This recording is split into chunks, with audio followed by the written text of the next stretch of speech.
Once there was a Stone Age, a Bronze Age, and now we are in the middle of the Plastic Age.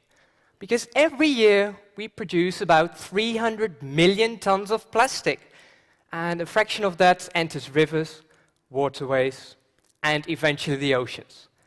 If we want to eat a biscuit nowadays, we have to buy a biscuit within a plastic wrapper, within a plastic tray, within a cardboard box, within plastic foil, within a plastic bag.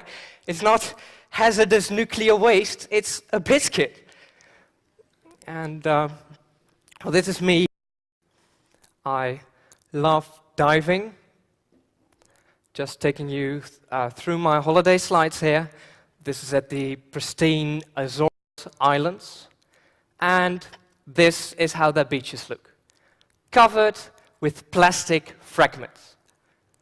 Due to sun and waves, over the years, the garbage breaks down into ever smaller pieces, but remains plastic.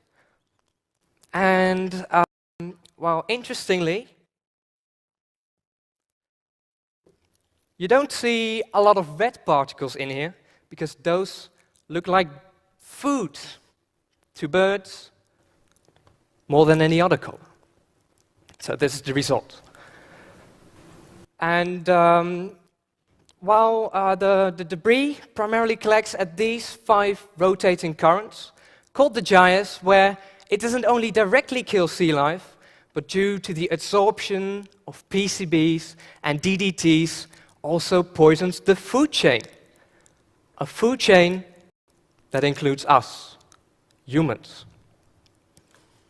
And while diving in Greece, I came across more plastic bags than fish. And astounded by the depressing sight, my Scottish dive buddy turned to me and said, "Well, lots of jellyfishes here, Dee. Seen about 1,000. There were no jellyfishes. And when talking about environmental issues in general, I think a common response is, well, that's a long way off. That's for our children to worry about. So hello, here I am. Why don't we just clean it up? Now, there are multiple reasons why current plastic pollution researchers believe we should focus on prevention. For example, through education, rather than attempting a cleanup operation, because we would need to deal with 5 colossal areas, each moving around. Plastic sizes ranging from these massive ghost nets to molecules, bycatches and emissions. Furthermore, we would need to get all the plastic back to land. It would need to be financially realistic and is in fact the total amount of plastic within the gyres unknown. But about a year ago, when I was on my way to the hairdressers, and I must admit, I don't go there often, but I had this little epiphany. I saw even old people throwing rubbish in the water, and I thought, well, some people will just never learn, will they? We'll need a combination of both worlds, and we'll need them soon. So then, I simply used this list of concerns as challenges. And in fact, a week later, as a school assignment, I had the chance to spend a lot of time on a subject of choice together with a friend of mine. And this gave me the perfect opportunity to do new and fundamental research regarding plastic pollution. I then went on holiday to Greece, taking this Mantitrol with me, which is the common device for sampling plastic. And so I had to leave home all my clothes due to low-cost airline weight limit policies. Well, the troll we built, however, is 15 times finer than a regular one. And what we discovered was that the count of those minute particles is in fact 40 times higher than the larger particles. So we have to take these small plastics out. But then we wouldn't want to take the important plankton out as well. Now, luckily, these could simply be separated using centrifugal forces. However, nobody knew how much G-forces, common zooplankton forces. However, nobody knew how much G-forces, common zooplankton could survive. So we took the troll out again. Oh, we didn't have a boat, so and no, we tested it. And in fact, they can survive over 50 Gs, which is more than enough for successful separation. And then, in order to know up to which depth the ocean surface should be cleaned, we designed and built something that I call a multi-level troll. We basically stuck 10 trolls on top of each other. And here you can see us testing that on the North Sea. I thought it was a great day. I was the only one who didn't get sick. But then the so perfectly working troll, it broke. So, and of course, we didn't quit there. Because I believe you can't clean up something you don't know the size of. I've heard estimations ranging from several 100,000 tons all the way to 100 million tons. But I knew we really needed a better estimate, some scientific data. So then I simply contacted some professors from the universities Delft, Utrecht, and Hawaii, who then actually helped us with determining how much plastic there is in the top layers of the gyres. The result? A whopping 7.25 million tons of extractable plastic in 2020. That's the weight of 1,000 Eiffel Towers floating in the gyres. Now, researcher and in fact discoverer of the Great Pacific Garbage Patch, Charles Moore, estimates it would take 79,000 years to remediate that. However, I believe the Great Pacific Garbage Patch can completely clean itself in just 5 years. And that is a difference of 78,995 years.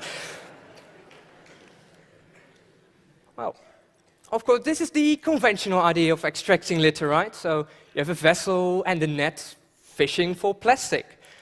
Of course, multiple vessels could be used to cover a larger area, but by spanning booms between those vessels, suddenly a much larger area would be covered, because the essence is not to catch the debris, but divert it. Because there is no mesh size, we can even get out the smallest particles. And since all organisms can simply move under the booms, we'll be able to eliminate bycatches by 99.98%.